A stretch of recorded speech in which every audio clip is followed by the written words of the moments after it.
السلام علیکم ورحمۃ اللہ وبرکاتہ. الحمد للہ ان الحمد للہ نحمده ونستعینه ونستغفره ونعوذ باللہ من شرور انفسنا ومن سیئات اعمالنا من يهده الله فلا مضل له ومن يضلل الله فلا هادي له واشهد ان لا اله الا الله واشهد ان محمدا عبده ورسوله. اما بعد فان خير الحديث كتاب الله وخير الهدي هدي محمد صلى الله عليه وعلى اله وسلم وشر الامور محدثاتها وكل محدثة بدعة وكل بدعة ضلالة وكل ضلالة في النار. تمام تر تعریف حمد ثنا کبریائی بڑائی بزرگی اور مجد اس خالق کائنات کے لیے لائق اور زیبا ہے جو ساری کائنات کا ایک و تنہا خالق مالک مربی اور منتظم ہے. درود و سلام ہو انبیاء اکرام پر، خصوصاً نبی مکرم رحمت للعالمین امام الانبیاء محمد صلی اللہ علیہ وسلم پر. اس مختصر سے درود و سلام کے بعد معزز سامعین اکرام، ہم لوگ سورہ اعراف کا درس چل رہا تھا. سورہ اعراف میں انبیاءوں کے واقعات جو مکہ کے اندر نبی کریم صلی اللہ علیہ وسلم دعوت و تبلیغ کا کام کر رہے ہیں اور یہ آیتیں نازل ہو رہی ہیں. مطلب یہ بتایا جا رہا ہے کہ آپ سے پہلے بھی انبیاء اکرام پر جب انہوں نے توحید کے پرچم کو لہرایا، جب انہوں نے توحید کی دعوت کو عام کیا، تو ان کے ساتھ بھی یہی مشکلات اور پریشانیاں ان کا سامنے آئیں، اور صحابہ اکرام کو ان واقعات کو سن کر کے سمجھ کر کے انہیں بھی ایک ہمت ملتی کہ یہ ہمارے ہی ساتھ نہیں، ہم سے پہلے جتنے بھی لوگوں نے ایمان لے کر کے آئے ان سب کے ساتھ یہ تکلیف اور پریشانی آئی، لیکن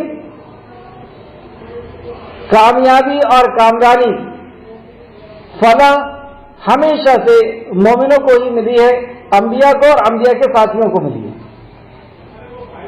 کامیاب تو یہی لوگ ہوئے. جیسے ہم نے پچھلی کلاس میں دیکھا کہ آدم علیہ السلام کے بعد جب لوگوں کے اندر شرک آ گیا، کچھ صدیوں کے بعد جب شرک اس قوم کے اندر آ گیا، تو اللہ رب العزت نے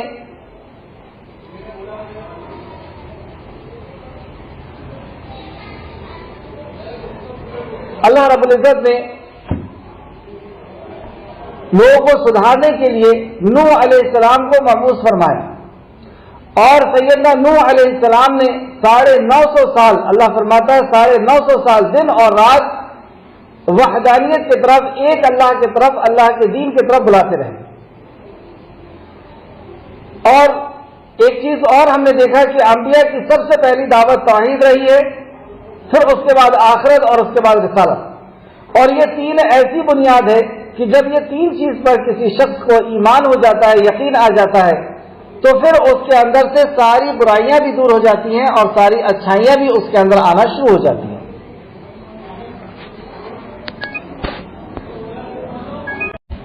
تو نوح علیہ السلام نے جب اپنی قوم کو دعوت دین دیا تو اس کے انجام میں اس کا رد عمل قوم کا یہ رہا کہ انہوں نے تکذیب کیا، جھٹلایا، انکار کیا اور طرح طرح سے پریشان کرنے کی کوشش کیا. تو اللہ رب العزت نے انہیں عذاب میں ملوث کر دیا، اور نبی کو یعنی نوح علیہ السلام کو اور ان کے ساتھ ایمان لانے والوں کو اللہ رب العزت نے ایک کشتی کے ذریعے سے نجات عطا فرمائی، بچا لیا اور اس دنیا کا ان کو وارث بنایا.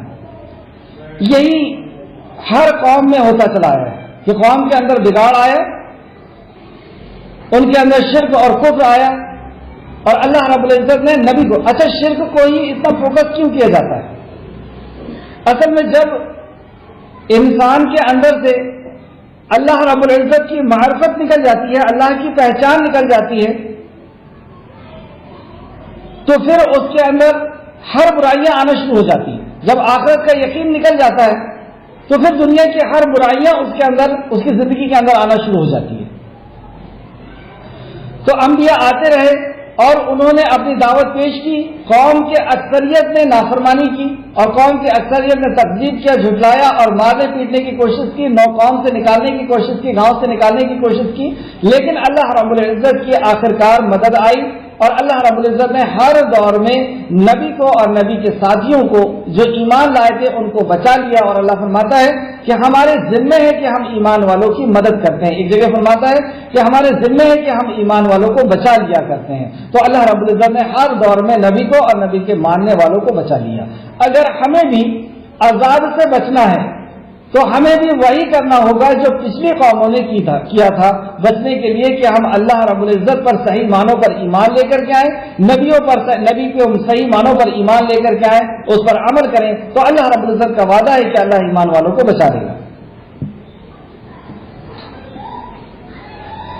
پھر اس کے بعد دوسرا واقعہ ہم نے دیکھا، دوسرا قوم کا قصہ ہم نے پڑھا، قوم عاد کا۔ قوم عاد کے طرف ہود علیہ السلام کو بھیجا اور ہود علیہ السلام نے بھی یہی معاملہ کیا کہ توحید کی دعوت دی، آخرت اور رسالت کی دعوت دی اور ان کو دنیا کی برائیوں سے نکالنے کی کوشش کی، لوگوں نے تکذیب کیا اور آخر کار ان کا بھی انجام یہی ہوا کہ اللہ فرماتا ہے کہ 7 دن اور 8 راتیں لگاتار ان کے اوپر تیز آندھی اللہ رب العزت نے بھیج دی، جس سے ان کی زندگی کا چراغ گل ہو کر کے رہ گیا۔ اور یہ سارے واقعات مکہ والوں کو سمجھ میں آ رہے ہیں کہ ہاں اس قوم کے ساتھ ایسا ہوا، اس قوم کے ساتھ ایسا ہوا۔ اسی طریقے سے تیسرا واقعہ ہم نے پڑھا تھا قوم سمود کا۔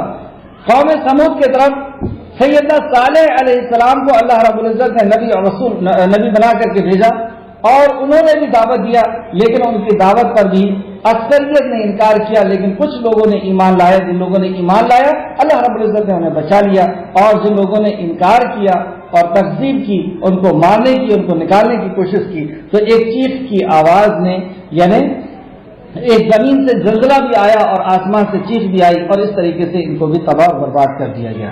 آج ہم پڑھیں گے حضرت لوط علیہ السلام کے تعلق سے۔ اعوذ باللہ من الشیطان الرجیم، آیت نمبر 80 سورہ اعراف۔ اعوذ باللہ من الشیطان الرجیم وَلُوطًا اذ قَالَ لِقَوْمِهِ أَتَعْتُونَ الْفَاحِشَةَ، اور لوط کو بھیجا جب اس نے اپنی قوم سے کہا کیا تم ایسی بے حیائی کرتے ہو جو تم سے پہلے دنیا والوں میں سے کسی نے بھی نہیں کی تھی۔ مطلب انہوں نے ایک ایسا جرم کیا جو اس قوم سے پہلے یہ جرم کسی نے نہیں کیا، گویا کہ اس جرم کو ایجاد کرنے والی یہ قوم تھی، اور یہ جرم ایسا کہ آج بھی دنیا میں چل رہا ہے، اور آج کل تو باقاعدہ اس کی اجازت گورنمنٹ کی طرف سے دی جاتی ہے، اور اس جرم کو رائج کیا گیا اور اس جرم کو چلایا گیا۔ وہ جرم کیا تھا؟ بے شک پہلے تو ہم دیکھیں کہ یہ لوط علیہ السلام کون ہے۔ حضرت لوط علیہ السلام سیدنا ابراہیم علیہ السلام کے بھائی ہارون علیہ السلام کے بیٹے ہیں، ہارون کے بیٹے ہیں۔ یہ نبی نہیں ہے، زبان سے میرے نکل گیا، تو ہارون کے بیٹے ہیں۔ ہارون ابراہیم علیہ السلام کے بھائی، اور یہ ہارون جو ہیں ان کا انتقال ہو گیا تھا، اور ان کی کفالت بھی، یعنی لوط علیہ السلام کی کفالت بھی آزر نے، یعنی ابراہیم علیہ السلام کے والد نے ہی کی تھی۔ تو گویا کہ یہ ابراہیم علیہ السلام کے بھتیجے ہیں، اور یہ ایک ایسے شخص ہیں جنہوں نے ابراہیم علیہ السلام کے اوپر ایمان لے کر کے آئے تھے۔ تو انہیں بھی قوم نے بہت زیادہ ستایا، بہت زیادہ پریشان کیا، انہیں مارنے کی کوشش کی گئی، انہیں دھمکایا گیا، انہیں نکالنے کی کوشش کی گئی۔ آخر کار سیدنا ابراہیم علیہ السلام کے ساتھ ہجرت کرنے والے یہی ایک شخص تھے جو مصر کی طرف حضرت ابراہیم علیہ السلام کے ساتھ ہجرت کی۔ مصر میں ابراہیم علیہ السلام ظاہر سی بات ہے کہ نبی ہیں، رسول ہیں، تو ان کا کام دعوت و تبلیغ کا ہے۔ تو ابراہیم علیہ السلام دعوت و تبلیغ کرتے تھے، دعوت دیتے تھے، تو ان کا ذریعہ معاش کیا تھا؟ ابراہیم علیہ السلام اور لوط علیہ السلام، ان کا ذریعہ معاش بکریوں کا ایک ریوڑ، یعنی جانوروں کا ریوڑ تھا، جو ان کی گزر بسر کے لیے ہوا کرتا تھا، اور ساتھ میں یہ دعوت کا کام کرتے رہتے تھے۔ جب یہ مصر سے پھر فلسطین واپس آ گئے، ان کے پاس اللہ رب العزت نے مال و دولت کی بہت زیادہ بڑھا دیا تو یہ واپس مصر لوٹے اور مصر سے فلسطین لوٹ گئے. تو ابراہیم علیہ السلام نے لوط علیہ السلام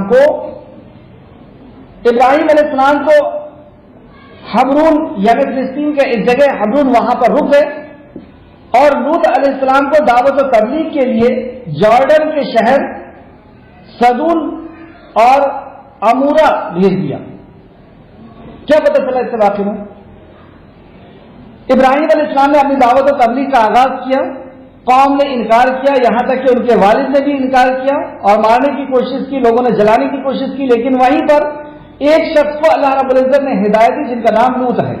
لوط علیہ السلام ان کے ساتھ ہجرت کرتے ہیں، یعنی آپ کی سنگت ابراہیم علیہ السلام کی سنگت ان کو ملتی ہے اور ابراہیم علیہ السلام مصر میں اور فلسطین میں اور ادھر ادھر جہاں جہاں پر بھی جس دیش میں بھی جاتے ہیں وہاں پر وہ دعوت کا بھی کام کر رہے ہیں اور ساتھ میں اصلاح کا بھی کام کر رہے ہیں. اصلاح کس کی؟ حضرت لوط علیہ السلام کی، حضرت حاجرہ علیہ السلام کی، حضرت سارہ علیہ السلام، اور ساتھ میں دعوت کا بھی کام چل رہا ہے. تو یہ دونوں کام ہمیں انبیاء کی سنت سے ملتے ہیں، انبیاء کی سیرت سے ہم کو ملتے ہیں. لوط علیہ السلام کی جب تربیت پوری ہو گئی اور آپ دیکھ سکتے ہیں کہ حاجرہ علیہ السلام اور سارہ علیہ السلام کی بھی تربیت کیسی تھی. حاجرہ علیہ السلام کی تربیت کے لیے مکہ گواہ ہے کہ مکہ کی آبادی اور مکہ کی رونق ہی حضرت حاجرہ علیہ السلام اور حاجرہ علیہ السلام کی تربیت میں اسماعیل علیہ السلام آئے اور ان دونوں کی دین ہے، مگر ان کے ذریعے سے اللہ رب العزت نے مکہ کو آباد کیا. بہرحال اب لوط علیہ السلام کی اصلاح ہو گئی، لوط علیہ السلام تیار ہو چکے ہیں دعوت و تبلیغ کے لیے. تو حضرت ابراہیم علیہ السلام انہیں ایک ایریا دے رہے ہیں کہ اس ایریا میں جا کر کے تمہیں اللہ رب العزت کی دین کی دعوت کا کام کرنا ہے. تو گویا کہ دعوت کا کام کرنے کے لیے بھیجا جا رہا ہے. تو اگر ہمیں بھی کچھ ایسا کہا جائے کہ اس علاقے میں جا کر کے کام کرنا ہے، وہاں پر اللہ رب العزت کی معرفت لوگ بھول چکے ہیں، اللہ کی پہچان بھول چکے ہیں، اللہ کو خالق اور مالک اور رازق چھوڑ کر کے کسی اور کی عبادت کر رہے ہیں، تو میں وہاں جا کر کے کام کرنا ہے. تو ہمارے ذہن میں فوراً آ گیا کہ ہمارا جاب ہے، کتنی پیمنٹ دی جائے گی، ہماری عزت کیا ہوگی، ہماری فیسلٹی کیا دی جائے گی. اصل میں دیکھیں، اصل میں معزز سامعین، ہم اس بات پر غور کریں کہ یہ واقعات ہمیں بیان کیوں کیے جا رہے ہیں. چلیں اس سوال کو بھی نوٹ کریں آپ. انبیاء کے قصے کیوں بیان کیے جاتے ہیں؟ سوال یہ ہے انبیاء کے قصے کیوں بیان کیے جاتے ہیں. اس کا جواب سورہ یوسف کے آیت نمبر 111 کے اندر اللہ رب العزت نے دیا. سورہ یوسف جو بہترین قصص ہے اس میں اللہ رب العزت بتاتا ہے لقد کان فی قصصہم عبرۃ لأولی الالباب. ان کے بیان یعنی ان کے قصے میں عقل والوں کے لیے یقیناً نصیحت اور عبرت ہے. اگر ہمیں عقل ہے تو ہمارے لیے ضرور اس کے اندر یقیناً اس کے اندر عبرت اور نصیحت ہے. عبرت اور نصیحت یعنی اس سے عبرت لیں، اس سے نصیحت لیں اور ہماری زندگی کے اندر وہی چیز آنا چاہیے. پھر آگے اللہ فرماتا ہے یہ قرآن جھوٹی بنائی ہوئی بات نہیں، یہ قرآن جھوٹی بنائی ہوئی بات نہیں، یہ جھوٹے قصے نہیں، بلکہ یہ تصدیق ہے ان کتابوں کی جو اس سے پہلے کی ہے، کھول کر بیان کرنے والی ہے ہر چیز کو اور ہدایت اور رحمت ہے ایمان والوں کی. اگر ہم ایمان والے ہیں تو ہمارے لیے اس کے اندر ہدایت ہے، ہمارے اندر راستہ ہے کہ ان قصص کے ذریعے سے ہم بھی کس طریقے سے دعوت تبلیغ کا کام کریں گے، کس طریقے سے ہماری اصلاح ہوگی، کس طریقے سے ہم اصلاح کا کام کریں گے، اور اس میں پھر رحمت اور برکت ہے اللہ رب العزت کی طرف سے. تو جب ابراہیم علیہ السلام نے حضرت لوط علیہ السلام کو جارڈن کے شہر سدوم اور امورا کی طرف بھیجا تو ان کا ذریعہ معاش کیا تھا؟ کیونکہ دیکھیں دو چیز ہوتی ہے، ایک ہوتی ہے اصلاح اور ایک ہوتی ہے دعوت. تو دعوت کے اندر مدعو سے کوئی پیسے نہیں لیے جا سکتے، کوئی فدیہ نہیں لیا جا سکتا، کوئی نذرانے نہیں لیے جا سکتے، کیونکہ وہ ہم تو اس کو دعوت دے رہے ہیں. اور اللہ رب العزت نے داعی کے اوصاف کے تعلق سے سورہ یاسین کے اندر اور بھی دوسری جگہ فرمایا کہ یہ بدلہ نہیں چاہتے ہیں، مطلب تم ان کی عزت کرو، ان کو دولت دو، پیسے دو، یہ بالکل نہیں چاہتے ہیں. اور دوسرا یہ کہ یہ جو کہتے ہیں اس پر عمل کرتے ہیں. تو ان سے پیسے نہیں لیے جا سکتے تو پھر ذریعہ معاش کیسا ہوگا؟ ہاں اصلاح کے اندر گنجائش ہوا کرتی ہے. تو ذریعہ معاش کیا تھا ان کا؟ ان کو ابراہیم علیہ السلام نے بکریوں کا ایک ریوڑ دیا اور اس ریوڑ کو لے کر کے جارڈن کی طرف نکل چلے. اللہ اکبر. آپ غور کریں، نہ رہنے کا ٹھکانہ ہے، نہ گھر کا ٹھکانہ، نہ کوئی فیسلٹی ہے، نہ کوئی سامنے والا ہماری عزت کرنے والا ہے، اور اس پیغام کو لے کر کے وہ نکلے. اس کو کہتے ہیں تربیت ہو جانا. یہ ہے تربیت، اور یہ ہے اپنی ذمہ داری کا احساس ہو جانا. ہمیں یہ ذمہ داری دی گئی ہے رسول اللہ کی طرف سے، ہمیں کب اس کا احساس ہوگا؟ بہرحال جب لوط علیہ السلام سدوم کی طرف نکلتے ہیں اور ان کے سامنے ایک قوم آتی ہے، اس قوم کے اندر مطلب شرک کے علاوہ، شرک اور بدعت تو تھی، اس کے علاوہ 3 بنیادی بیماریاں یا بنیادی جرم ان کے اندر تھا، گناہ تھے، جس کا ذکر اللہ رب العزت نے پہلے گناہ کا ذکر یہاں پہ کیا آیت نمبر 81 کے اندر. بے شک تم، کسی کا اسپیکر آن ہے اس والے میں؟ ہاں. تو آیت نمبر 81 کے اندر اللہ رب العزت نے ذکر کیا، بے شک تم جنسی خواہشات پوری کرنے کے لیے، یعنی سیکس کے لیے، عورتوں کو چھوڑ کر مردوں کے پاس آتے ہو، بلکہ تم لوگ حد سے بڑھ جانے والے ہو. تو یہ جنسی خواہش پوری کرنے کے لیے عورتوں سے ان کا تعلق ختم اپنے آپ کو کر لیا تھا. اور لوط علیہ السلام جب سوال سمجھاتے تو اس کا پھر اس طرح جواب دیتے کہ ہمیں تمہاری عورتوں سے، یعنی تمہاری قوم کی لڑکیوں سے، عورتوں سے ہمیں کوئی واسطہ نہیں، کوئی لینا دینا نہیں.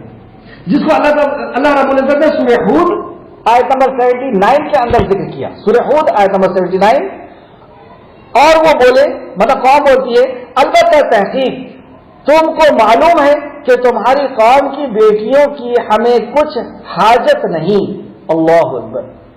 تمہاری عورتوں کی ہمیں کوئی حاجت نہیں، مطلب ہم اپنی ضرورت مردوں سے ہی پورا کریں گے، اور بے شک جو ہماری غرض ہے اس سے تم خوب جانتے ہو. یہ اشارہ تھا کہ جو 2 مہمان آئے ہوئے تھے ان کے طرف کہ ہماری تو غرض تم جانتے ہو اے لوط کی، جو تمہارے ہاں مہمان آئے ان کو ہمارے حوالے کر دو. جبکہ یہ جانتے نہیں تھے کہ وہ مہمان کون تھے. وہ حضرت جبرائیل اور میکائیل علیہ السلام تھے جو ان کو عذاب دینے کے لیے پہنچائے گئے تھے. تو بہرحال یہاں پر یہ پتہ چلا کہ ان کی غرض جو تھی وہ مرد تھے اور عورتوں سے ان کا تعلق ختم ہو گیا تھا. یہ ان کی ایک پہلی بنیادی برائی تھی شرک کے بعد. اس کے علاوہ بھی دوسری برائیاں اس کے اندر سورہ عنکبوت آیت نمبر 2 کے اندر ہم دیکھ سکتے ہیں، اور آیت نمبر 29 کے اندر ہم دیکھ سکتے ہیں. سورہ عنکبوت آیت نمبر 29. آنے والے مسافروں کو یہ لوٹ لیا کرتے تھے. دوسری برائی ان کے اندر کیا تھی کہ جو مسافر چلنے پھرنے والے جو لوگ ہوا کرتے تھے، ایک طرف سے دوسری طرف جانے والے جو لوگ ہوا کرتے تھے، ان کو یہ لوٹ لیا کرتے تھے. تیسری برائی سورہ عنکبوت آیت نمبر 29 میں ہی اللہ نے فرمایا یہ لوگ برائی کو چھپ کر نہیں بلکہ کھلم کھلا کیا کرتے تھے. تو اللہ رب العزت کی نافرمانی کھلم کھلا کیا کرتے تھے. تو یہ 3 برائیاں ان کے اندر موجود تھی. اور جب لوط علیہ السلام نے ان کو سمجھایا تو ہم دیکھتے ہیں کس طریقے سے آپ سمجھاتے ہیں. آیت نمبر 82 کے اندر اللہ فرماتا ہے اور اس کی قوم کا جواب بس یہی تھا کہ انہوں نے کہا، انہوں نے اپنی بستی سے، ہم تمہیں اپنی بستی سے نکال دیں گے. جب لوط علیہ السلام نے انہیں وصیت اور نصیحت کرنا شروع کیا کہ یہ بہت بڑا جرم ہے جو تم کر رہے ہو، یہ بہت بڑا گناہ ہے کہ تم عورتوں کو چھوڑ کر کے اور مردوں کے ساتھ یہ بدتمیزی اور ایک گھنونی حرکت تم کر رہے ہو جو آج سے پہلے کسی قوم نے نہیں کیا، اور تم مسافروں کو اس طریقے سے لوٹ لیا کرتے ہو، اسے ٹیکس دیا کرتے ہو یا اس کو لوٹ لیا کرتے ہو، اور کھلم کھلا برائیوں کو تم کرتے ہو. مطلب اللہ سے اتنا ڈر نہیں لگتا، تم کھلم کھلا اللہ رب العزت کی نافرمانیاں کیا کرتے ہو. تو اس کے جواب میں قوم یہ کہتی ہے انہیں، تو وہ یہ کہتے ہیں کہ ہم تمہیں اپنی بستی سے نکال دیں گے. مطلب ہم تک آ گئے ہیں تم سے لوگ، تمہاری یہ روز روز کی باتوں سے، اور تم بہت زیادہ اپنے آپ کو پارسا سمجھتے ہو، اپنے آپ کو پاک دامن سمجھتے ہو، اور ہم تو تم کو نکال دیں گے، اس بستی سے باہر کر دیں گے. بے شک یہ لوگ بڑے پاک صاف بنتے ہیں. اور پھر یہ بھی کہا کہ یہ لوگ جو لوط ہیں اور ان کے ساتھی ہیں بہت پاک صاف بنتے ہیں. پھر ہم نے اسے اور اس کے گھر والوں کو نجات دی سوائے اس کی بیوی کے، وہ پیچھے رہنے والوں میں شامل ہو گئی. یعنی پیچھے رہنے والے ہلاک ہونے والوں میں وہ شامل رہ گئی. پتہ یہ چلا کہ لوط علیہ السلام کچھ لوگوں کو لے کر کے نکل رہے ہیں اور پیچھے رہنے والوں میں سے جو قوم تھی ان کے ساتھ ان کی بیوی بھی رہ گئی. تو اس سے یہ پتہ چلا کہ لوط علیہ السلام کی بیوی نے اسلام قبول نہیں کیا تھا، لوط علیہ السلام کی اطاعت اور فرمانبرداری کو قبول نہیں کیا تھا. اس سے ایک بہت بڑی عبرت ہمیں یہ پتہ چلتی ہے کہ کوئی نبی بھی اپنی بیوی کو ہدایت نہیں دے سکتا. ہدایت کا اختیار صرف اور صرف اللہ رب العزت کو ہے.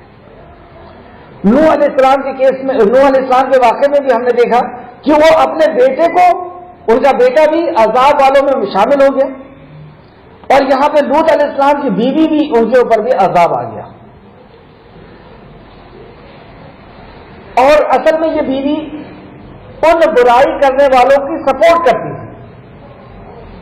تو جو سپورٹ کرے گا کسی کرائم میں، کسی برائی میں، اللہ کی نافرمانی میں، تو وہ بھی اسی میں شامل کیا جائے گا. اس سے ایک بات یہ بھی پتہ چلی، آیت نمبر 84 میں ہم دیکھتے ہیں، اور ہم نے ان پر پتھروں کی بارش برسائی، چنانچہ دیکھ لیجئے مجرموں کا انجام کیسا ہوا.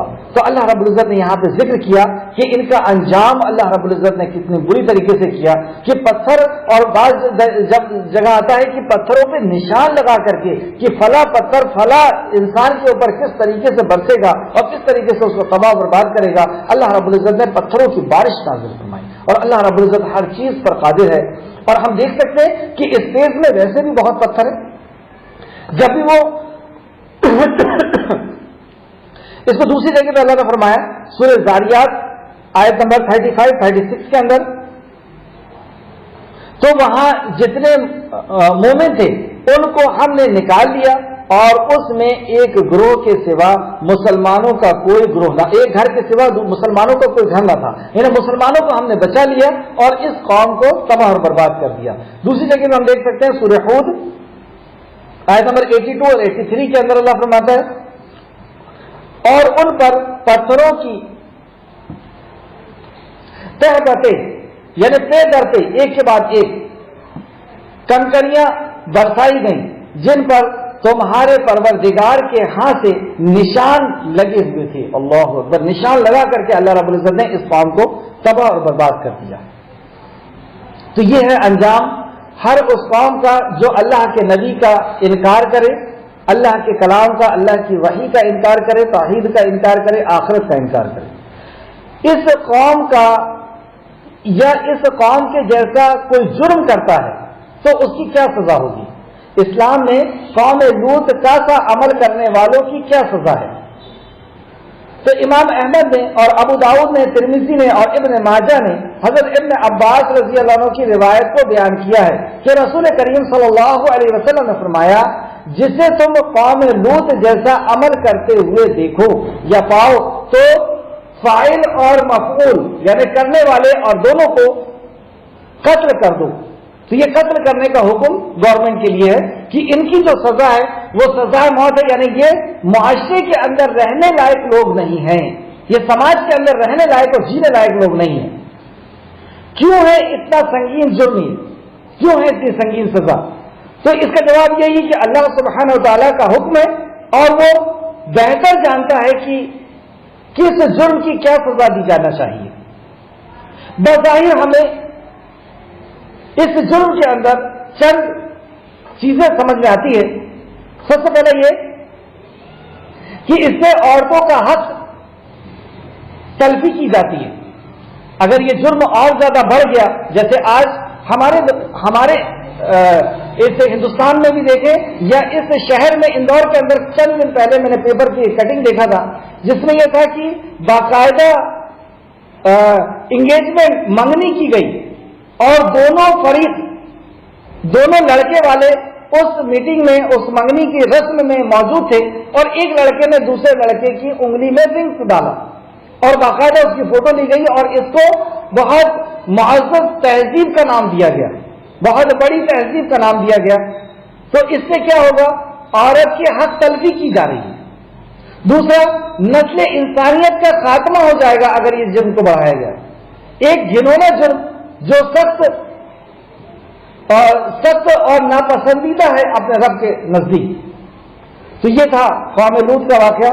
آگے دیکھتے ہیں آیت نمبر 85 کے اندر اللہ فرماتا ہے، اور ہم نے اہل مدین کی طرف ان کے بھائی شعیب کو بھیجا. اس نے کہا، اے میری قوم، تم اللہ کی عبادت کرو، اس کے سوا تمہارے لیے کوئی معبود نہیں. پھر وہی دعوت، ایک اللہ رب العزت کی سب سے پہلے دعوت ہر قوم میں ہر نبی نے دیے. یہ کون ہے؟ قوم کا نام ہے مدین اور نبی کا نام ہے شعیب علیہ السلام. مدین کا نام ابراہیم علیہ السلام کے بیٹے مدین کے نام پر رکھا گیا ہے. ابراہیم علیہ السلام کے ایک بیٹے ہیں جن کا نام مدین ہے، ان کے نام پر اس قوم کا نام ہے. اس لیے اللہ کہہ رہا ہے کہ ان کے بھائی کی طرف ہم نے شعیب کو بھیجا، اور ہم نے اہل مدین کی طرف ان کے بھائی شعیب کو بھیجا. اس نے کہا، اے میری قوم، تم اللہ کی عبادت کرو، اس کے سوا تمہارے لیے کوئی معبود نہیں، کوئی حاجت روا، کوئی مشکل کشا نہیں، کوئی تمہاری ضرورت کو پورا کرنے والا نہیں ہو سکتا. تمہارے پاس تمہارے رب کی طرف سے واضح دلیل آ گئی ہے، کھلا ہوا پیغام تمہارے پاس آ گیا، لہذا تم ناپ اور تول کو پورا کرو. اب یہاں پہ دوسری برائی، پہلا تو اللہ رب العزت کا حق مخلوق کو دیا جا رہا ہے، اور دوسری برائی کہ مخلوق کا حق مارا جا رہا ہے کہ ناپ کر تو پورا لے رہے ہیں لیکن تول میں کمی کر کے اور دوسرے کو گراہک کو دیا جا رہا ہے. تو انہوں نے کہا، یعنی شعیب علیہ السلام نے انہیں کہا، لہذا تم ناپ اور تول کو پورا کرو اور لوگوں کو ان کی چیزیں کم کر کے مت دو، مطلب جو ان کا حق ہے وہ پورا دو، اور تم زمین میں کے اصلاح کے بعد اس میں فساد نہ کرو. یہ تمہارے لیے بہتر ہے اگر تم مومن ہو. اگر تم ایمان والے ہو تو تم ایسا مت کرو کہ تم ناپ اور تول میں کمی کرو. ناپ اور تول کے تعلق سے سورہ مطففین کی آیت نمبر 1 سے 6 بھی آپ اس کو نوٹ کر لیں اور اس کو اپنے نوٹس میں شامل کریں. اس طریقے سے آیت نمبر 86 میں اللہ فرماتا ہے، اور تم ہر ایک راستے پر مت بیٹھو. یعنی یہ مسافروں کے راستے پر بیٹھ جایا کرتے تھے، ان کو لوٹنے کی کوشش کیا کرتے تھے، ان کو لوٹا کرتے تھے، یعنی ان سے ٹیکس لیا کرتے تھے. تو یہ بھی ایک بیماری تھی، ایک برائی تھی. ایک تو ناپ تول میں کمی کرنا اور لوگوں سے مسافروں کو ناحق پریشان کرنا، ان سے ٹیکس وصول کرنا یا ان کو لوٹنا. اور تم ہر ایک راستے پر مت بیٹھو.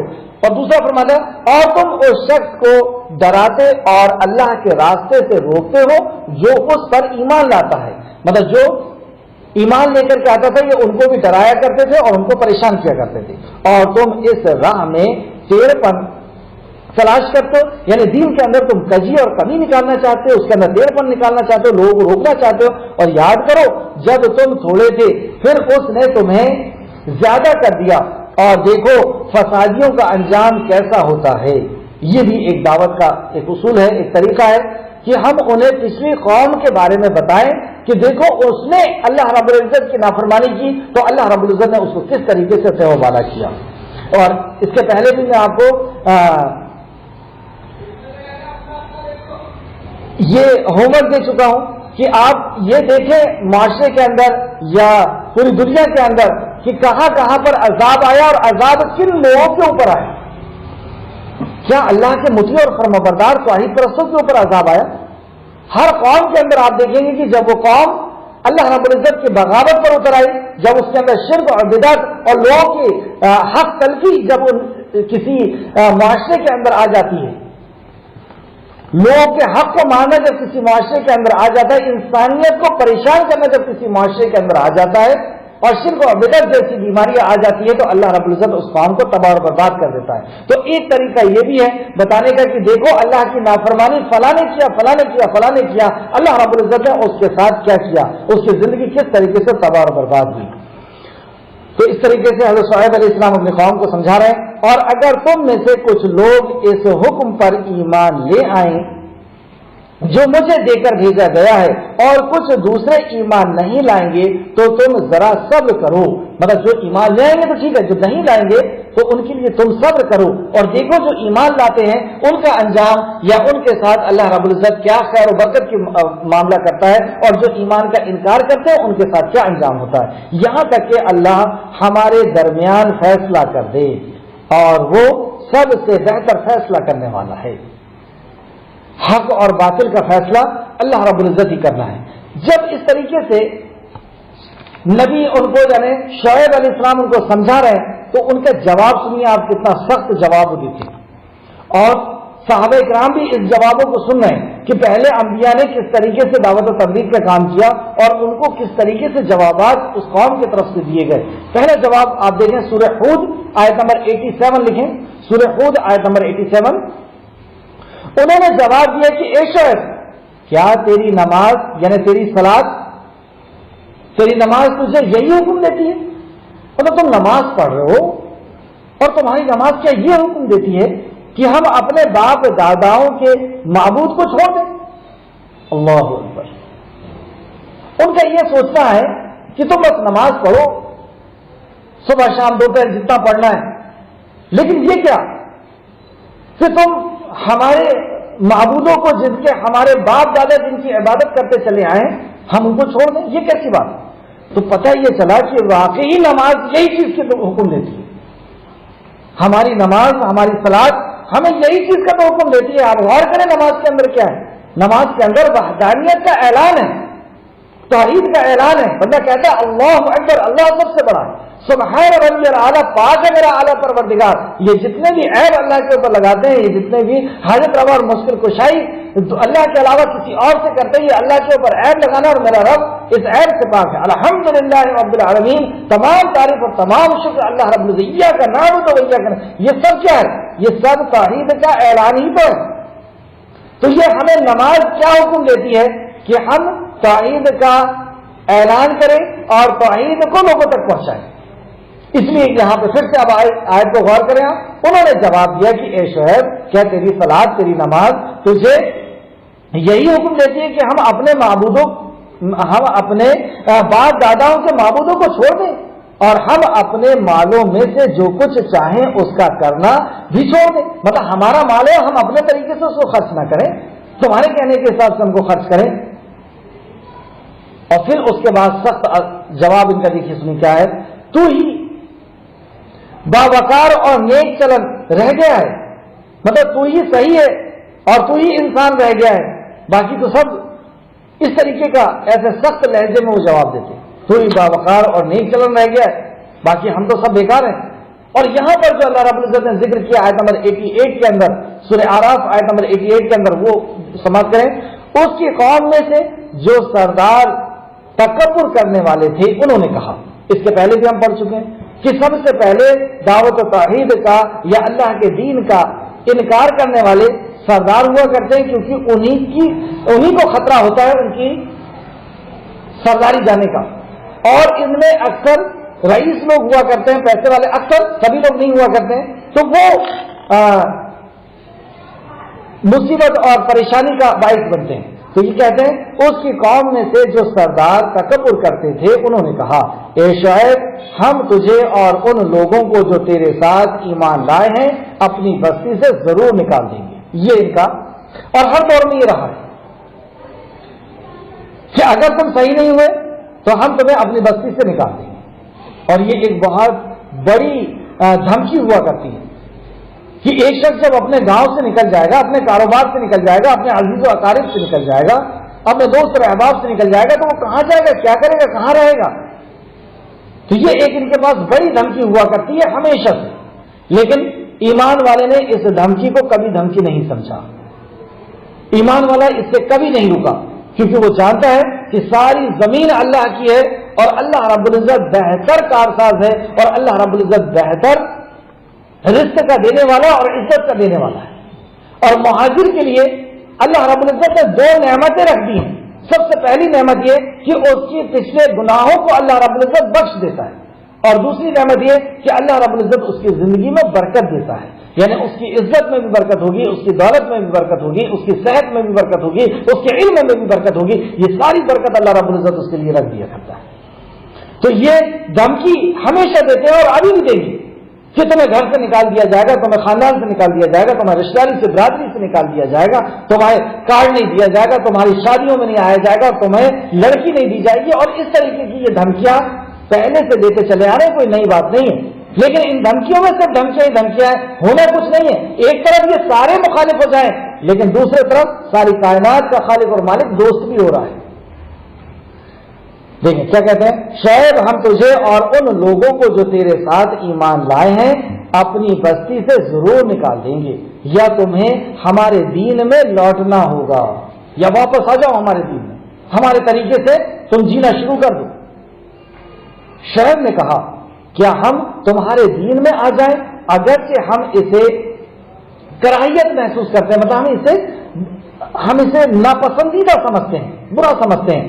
ہم نے گویا اللہ پر جھوٹ باندھا اگر ہم تمہارے دین میں لوٹ آئے. واقعی اللہ کے اوپر ہم نے جھوٹ باندھا اگر ہم تمہارے دین پر لوٹ آئے، کیونکہ دین تو یہ اللہ کی طرف سے نازل کیا ہوا ہے، اور ہم اس کا انکار کر دیں، اس کی عبادت کا انکار کر دیں،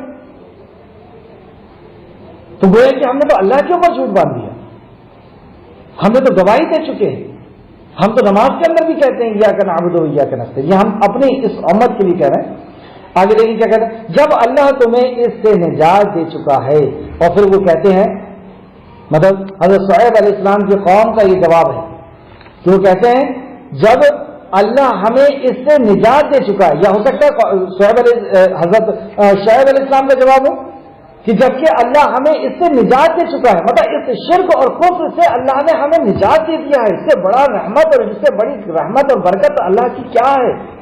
اس سے بڑا انعام اللہ رب العزت کا اور کیا ہو سکتا ہے؟ آپ اور ہم بھی اس بات پہ غور کریں کہ اللہ کا کتنا بڑا احسان ہے کہ کروڑوں اربوں لوگوں میں سے چند لوگوں کو اللہ رب العزت نے ہدایت کے لیے، اور ہدایت کے لیے کیوں چنا؟ کیونکہ وہ اللہ رب العزت کی طرف رجوع ہوئے ہیں. اگر واقعی ہمیں ہدایت چاہیے تو ہمیں اللہ کی طرف رجوع کرنا ہوگا. تو جبکہ اللہ ہمیں اس سے نجات دے چکا ہے اور ہمارے لائق نہیں کہ ہم اس میں لوٹ آئیں، یہ ہماری شان نہیں، یہ ہمارے لائق نہیں کہ ہم اس میں لوٹ آئیں. لیکن اس میں تکبر بھی نہیں کہ ہم اپنے علم پہ اور اپنے توحید پر فخر کریں کہ اب تو ہمیں توحید مل گئی ہے اور اب تو ہم کسی حالت میں پلٹنے والے نہیں. ایسا نہیں کرنا ہے. اللہ رب العزت آگے کیا بتاتا ہے شعیب علیہ السلام کے تعلق سے، مگر یہ کہ اللہ ہمارا رب چاہے. اللہ کے اختیار کی بات ہے، اللہ جب تک چاہے گا جب تک ہم توحید میں رہیں گے. اللہ اکبر، کتنی قیمتی بات پتہ چلی کہ یہاں سے بھی تکبر کو اللہ رب العزت نکال کر کے پھینک دے رہا. اس لیے نبی مکرم صلی اللہ علیہ وسلم کی وہ دعا، اللہم یا مقلب القلوب ثبت قلبی علی دینے کا، یہ دلوں کو الٹنے پلٹنے والے میرے دل کو دین پر ثابت رکھ، قائم رکھ. تو یہ اللہ کی بہت بڑی دین ہے. اور جب تک ہم اس کا حق، جب تک ہم اس نعمت کی قدر کریں گے، یہ نعمت ہمارے پاس رہے گی. کوئی بھی چیز ہو، کوئی نعمت اللہ نے دیا ہے، اس کی جب ہم قدر کریں گے تو ہی وہ نعمت ہمارے پاس رہتی ہے، ورنہ وہ نعمت ہمارے سے چھن جاتی ہے. تو یہ نعمت، یہ دین، یہ توحید، یہ رسالت اللہ رب العزت نے، یہ معرفت اللہ رب العزت نے ہمیں دیا ہے.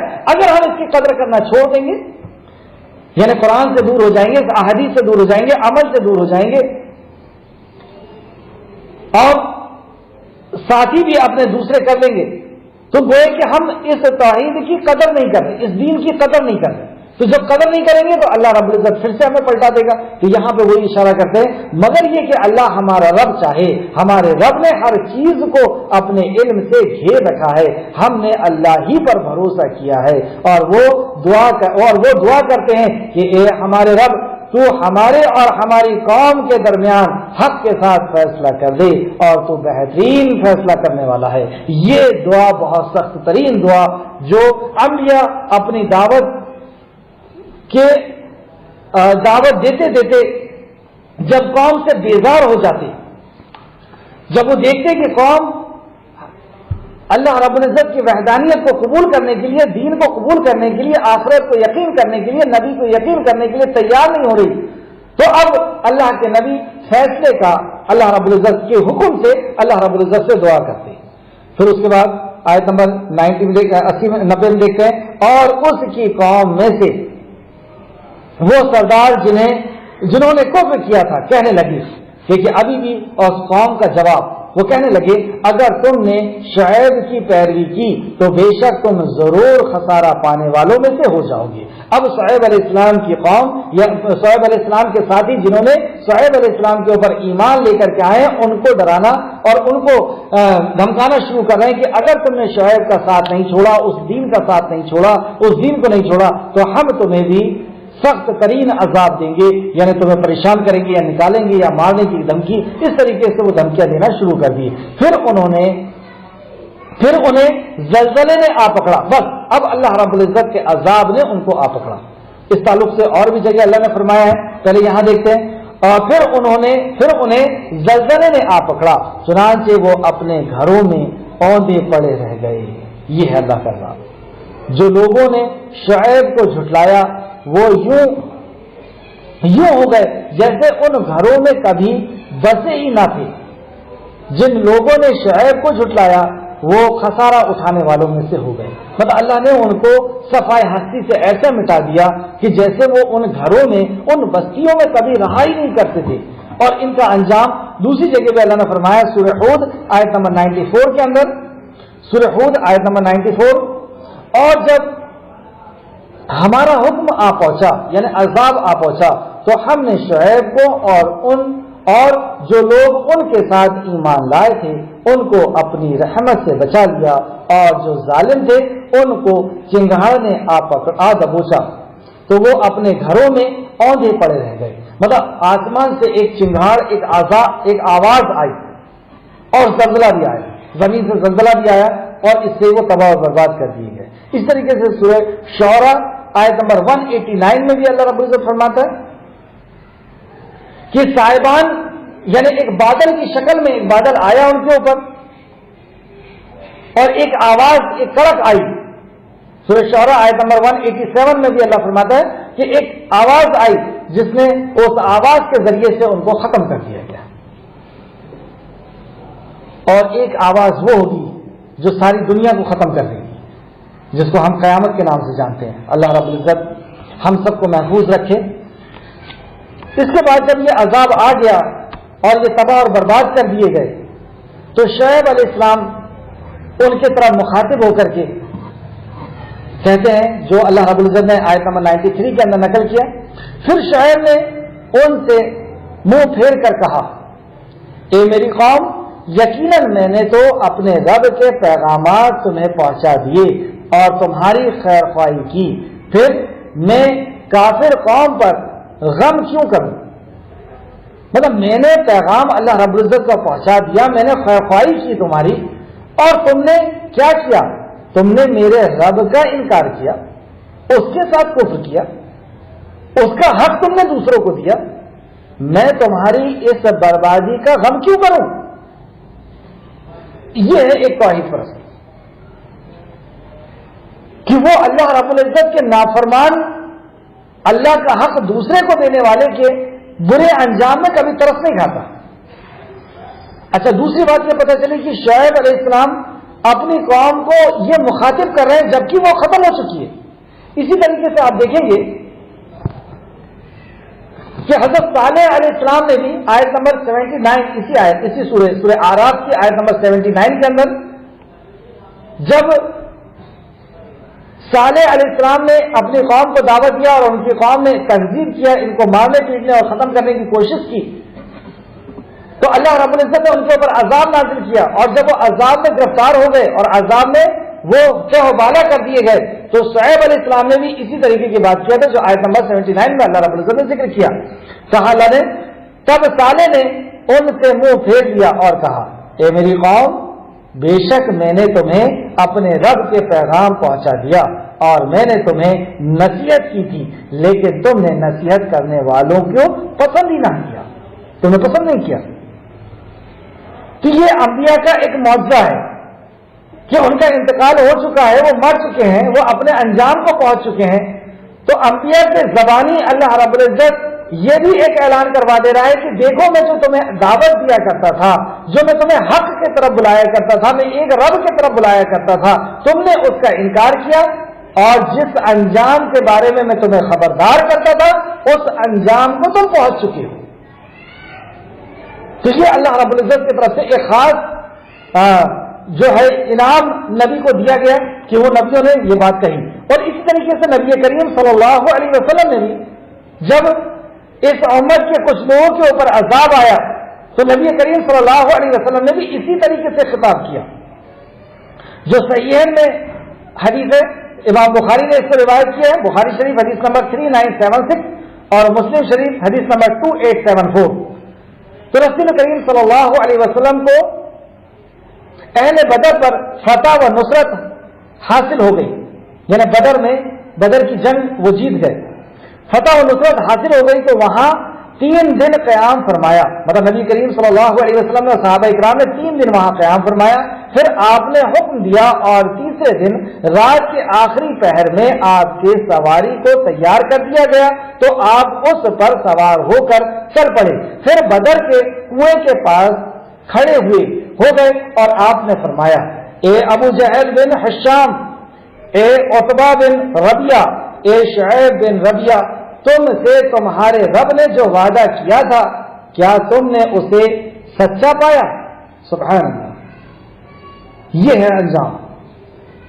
کیا تم سے تمہارے رب نے جو وعدہ کیا تھا تم نے سچا پایا؟ مجھ سے میرے رب نے جو وعدہ فرمایا تھا میں نے اسے تو سچا پا لیا. سبحان اللہ. عمر فاروق نے عرض کیا، عمر فاروق رضی اللہ عنہ وہیں پہ تھے، وہ عرض کرتے ہیں، اے اللہ کے رسول صلی اللہ علیہ وسلم، یہ کیسے سنیں گے اور کیوں کر جواب دیں گے جبکہ یہ مردہ ہو چکے ہیں؟ تو اس سے پتہ چلا کہ اسلام کا یہ عقیدہ ہے کہ جب کوئی مر جاتا ہے تو وہ سنتا نہیں. عمر فاروق نے اس لیے برجستہ کہا، اور کیونکہ نبی کریم صلی اللہ علیہ وسلم کی یہ تعلیمات ہے کہ جو اس دنیا سے چلا گیا وہ رخصت ہو گیا اور وہ برزخ کی زندگی میں ہے، اور برزخ یعنی ایک پردہ ہے جو ہمارے اور اس کے بیچ میں ہے. تو عمر فاروق نے کہا، یا رسول اللہ یہ کیوں کر سنیں گے؟ تو آپ نے فرمایا، اس ذات گرامی کی قسم جس کے ہاتھ میں میری جان ہے، میں اس وقت کیا کہا، میں اس وقت اس سے جو بات کہہ رہا ہوں تم ان کی بنسبت زیادہ نہیں سن رہے، لیکن وہ جواب نہیں دے سکتے. تم اتنا اچھا نہیں سن رہے ہو جتنا اچھا یہ سنا، کیونکہ وہ حقیقت کی آنکھوں سے، حقیقت کے کانوں سے سن رہے ہیں، انہیں وہ انجام میں پہنچا دیا گیا ہے لیکن وہ جواب نہیں دے سکتے. تو اس سے یہ پتہ چلا کہ یہ نبی کے لیے خاص معجزہ تھا کہ اللہ رب العزت کے حکم سے وہ اس پیغام کو، اللہ رب العزت کے نبی اپنے اس پیغام کو کہ میں جس طرف تمہیں کو دعوت دیا کرتا تھا تم نہیں آئے، اور میں جس انجام کے بارے میں تمہیں بتایا کرتا تھا آخر کار تم اس انجام تک پہنچ گئے ہو.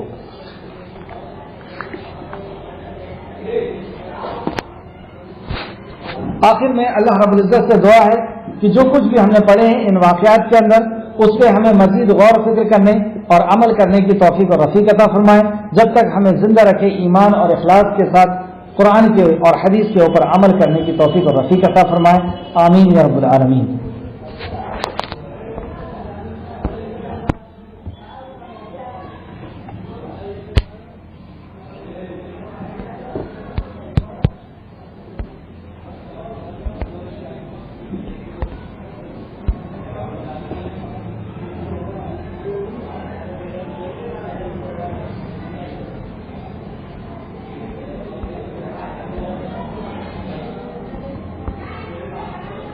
جی السلام علیکم ورحمۃ اللہ. باجی آج آواز کلیئر نہیں تھی کیا کلاس میں؟ اس کلاس کو پھر سے لے لیں کل.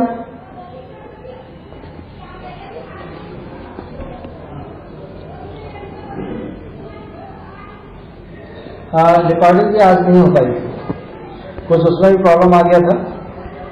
اگر سب کا مشورہ ہو تو کل ہی کلاس پھر سے لے لیں، یا پھر ریکارڈنگ الگ سے کر کے پہنچا دوں گا، کل نئی کلاس لے لیں گے.